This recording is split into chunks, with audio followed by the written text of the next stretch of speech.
Doctor Zakir Naik متنازع مذہبی scholar ہیں اور ان پر بہت تنقید بھی کی جاتی ہے. ان کے خیالات اور ان کے افکار ایسے نہیں ہیں کہ جن کو سراہا جائے، اور ڈاکٹر ذاکر نائک کی بہت ساری باتیں قابل گرفت ہیں.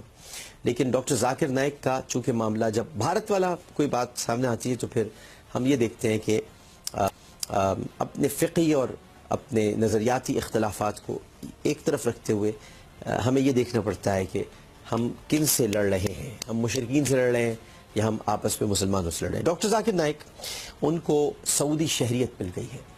بھارت نے ان کے ریڈ وارنٹ انٹرپول کے ذریعے جاری کرانے کی کوشش کی تھی، لیکن شاہ سلمان بن عبدالعزیز الملک شاہ سلمان بن عبدالعزیز صاحب نے، جو کہ سعودی فرمانروا ہیں، خادم الحرمین الشریفین ہیں، انہوں نے ڈاکٹر ذاکر نائک کو شہریت دے دی ہے. سعودی عرب میں یہ اپنی نوعیت کے چند انوکھے واقعات میں سے ایک واقعہ ہے کہ کسی کو سعودی شہریت دی گئی ہے، اور اس بنیاد پر دی گئی ہے کہ وہ ان کے، یہ میں آپ کو بتا دوں کہ وہ اس لیے دی گئی ہے کہ وہ یہ نہیں کہ وہ بھارت ان کے خلاف.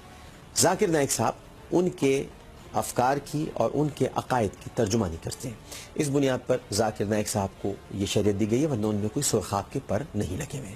وہ کوئی بہت بڑے مسلمانوں کے رہنما نہیں ہیں.